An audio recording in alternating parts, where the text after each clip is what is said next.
Assalamualaikum warahmatullahi wabarakatuh. Mustamiin tema sejarah. Pada kesempatan kali ini kami akan mengangkat tema Nabi Musa. Nabi Musa merupakan nabi terpenting dalam Yudaisme atau agama Yahudi, dan salah satu nabi terpenting dalam agama Kristen, Islam, Bahá'í dan agama-agama Abrahamik lainnya. Menurut Alkitab Perjanjian Lama, Perjanjian Baru dan Al-Quran, Musa adalah pemimpin dari bangsa Israel. Beliau juga salah satu nabi Allah yang menerima kitab Taurat. Nabi Musa merupakan sosok legendaris, dan sangat dikenal oleh masyarakat Mesir, tepatnya pada masa kerajaan Mesir kuno. Nah, dari sinilah saya akan mengangkat tema ini.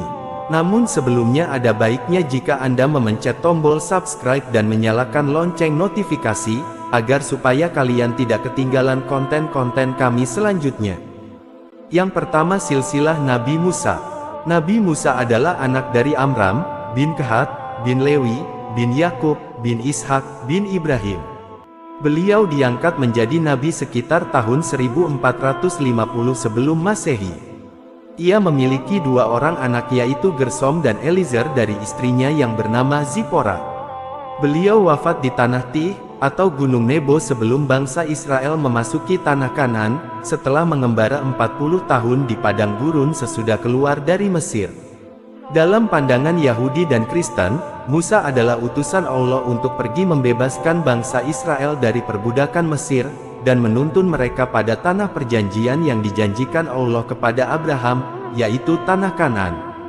Namun sebelum itu Musa melewati beberapa rintangan, misalnya, hampir dibunuh ketika ia masih bayi, dikejar-kejar Firaun, sampai harus menjalani hidup sebagai pengembala selama 40 tahun. Itu semua atas kehendak Tuhan untuk membentuk karakternya, sampai akhirnya malaikat menampakkan diri kepadanya dalam peristiwa semak duri yang menyala, tapi tidak dimakan api. Ketika Musa sudah mempunyai mandat dari Tuhan untuk membebaskan bangsa Israel, kuasa Tuhan mulai menyertai Musa. Hal ini ditandai dengan adanya beberapa mukjizat yang diberikan Tuhan kepada Musa, baik ketika masa pembebasan bangsa Israel dari perbudakan, maupun ketika masa perjalanan bangsa Israel menuju Kanaan. Kendati demikian, Musa hanya dapat mengantarkan bangsa Israel ke tepi timur Sungai Yordan, karena ia telah wafat terlebih dahulu. Musa akhirnya digantikan oleh abdinya, yaitu Yosua bin Nun, yang akhirnya berhasil memimpin bangsa Israel memasuki Kanaan. Sedangkan dalam pandangan Islam, Nabi Musa mendapat julukan Kalimullah, yang artinya orang yang diajak bicara oleh Allah, karena beliau sangat sering berdialog dengan Allah. Adapun genealoginya menurut Islam adalah Musa, bin Imron, bin Fahis, bin Azir, bin Lawi, bin Yakub, bin Ishak, bin Ibrahim, bin Azara, bin Nahur, bin Suruj, bin Rau, bin Falij, bin Abir, bin Syalih, bin Arfasat, bin Syam, bin Nuh. Sedangkan nama ibundanya adalah Yukabat. Musa menikah dengan putri Nabi Syuaib, yaitu Safura, dan memiliki 4 keturunan, yaitu Alazor, Fahah, Mita, Yasin, dan Ilyas. Selain itu, Nabi Musa juga nabi yang paling disebut namanya dalam Al-Quran, tepatnya terdapat pada 34 surat. Yang kedua, kelahiran Nabi Musa. Nabi Musa lahir di masa ketika bangsa Israel menjadi bangsa minoritas yang ditindas di Mesir kuno, tepatnya di Mesir Hilir yang beribu kota Memphis, pada masa pemerintahan Meneftah, antara tahun 1213 sampai tahun 1203 sebelum Masehi. Setelah kelahiran Nabi Musa, karena situasi yang mendesak, yaitu ketika Firaun memerintahkan prajuritnya untuk membunuh setiap bayi laki-laki yang lahir dari Bani Israel. Ibunda Nabi Musa yang bernama Yukabat, mendapatkan ilham dari Allah agar menghanyutkan Nabi Musa ke Sungai Nil. Bayi Musa pun ditemukan oleh Asiyah yang merupakan istri dari Firaun. Melihat bayi yang tampan dan menggemaskan, Asiyah langsung terpikat. Ia meminta kepada Firaun agar Musa tidak dibunuh dan Musa dipelihara sebagai anak angkat. Firaun yang awalnya ingin membunuh sang bayi, akhirnya mengabulkan permintaan sang istri. Atas kehendak Allah, Musa disusui oleh Yukabat, yang merupakan ibu kandungnya sendiri. Hal ini dikarenakan Musa tidak mau menyusu pada orang lain, yang akhirnya datanglah saudari kandung Musa, yang juga anak dari Yukabat, mengusulkan pada istri Firaun, bahwa ibunya bisa menyusui Musa. Benar saja, Musa langsung mau disusui oleh Yukabat. Seiring berjalannya waktu, Nabi Musa bertumbuh menjadi pemuda yang kuat, cerdas, dan suka membela kaum tertindas, hingga pernah terjadi peristiwa yang membuatnya terusir dari istana. Yaitu ketika ia melihat seorang dari Bani Israel yang bernama Samiri, sedang berkelahi dengan kaum Firaun yang bernama Fatun. Ketika kondisi Samiri terdesak, dan minta tolong ke Nabi Musa, spontan Musa membantunya dengan memukul Fatun, hingga tewas.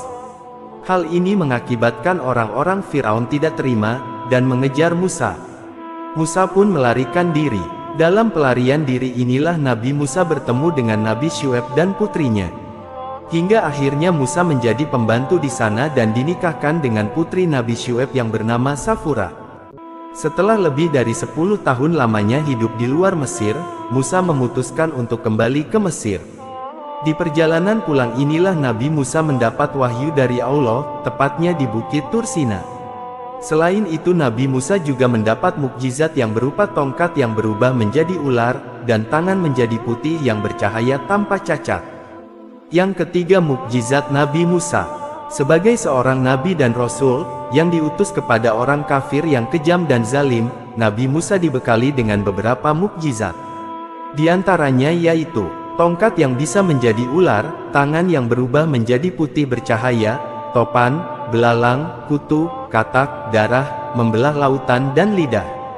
Mengenai kisahnya, ketika Nabi Musa mendatangi Firaun, untuk memaklumatkan kenabiannya dan mengajak Firaun ke agama Tauhid, serta meminta kebebasan Bani Israel, Firaun menolak, dan meminta bukti kerasulan kepada Nabi Musa. Lantas dengan izin Allah Nabi Musa melemparkan tongkatnya, seketika itu tongkat Nabi Musa berubah menjadi ular. Selain itu Nabi Musa kemudian mengeluarkan tangannya dari jubahnya, yang tiba-tiba tangan beliau menjadi putih bercahaya. Kendati demikian Firaun dan kaumnya tidak percaya, dan menganggap semuanya adalah sihir. Lantas kaum Firaun meminta untuk diadakan pertemuan, dan mengadu kekuatan Nabi Musa dan para penyihir Firaun. Singkat cerita, tibalah hari pertemuan tersebut, semua orang dikumpulkan untuk menyaksikan siapakah yang paling kuat antara penyihir dan Nabi Musa. Para penyihir pun berkata, siapakah yang lebih dulu melemparkan? Nabi Musa menjawab, kalian dahulu. Para penyihir pun melemparkan tali-tali, yang kemudian tali-tali itu, seakan-akan terlihat berubah menjadi ular. Nabi Musa pun melemparkan tongkatnya, dengan izin Allah, tongkat Nabi Musa berubah menjadi ular yang sangat besar dan mampu melahap semua ular-ular para penyihir. Lantas seketika itu, para penyihir mempercayai kerasulan Nabi Musa. Demikianlah kisah Nabi Musa, kurang lebihnya kami mohon maaf. Wassalamualaikum warahmatullahi wabarakatuh.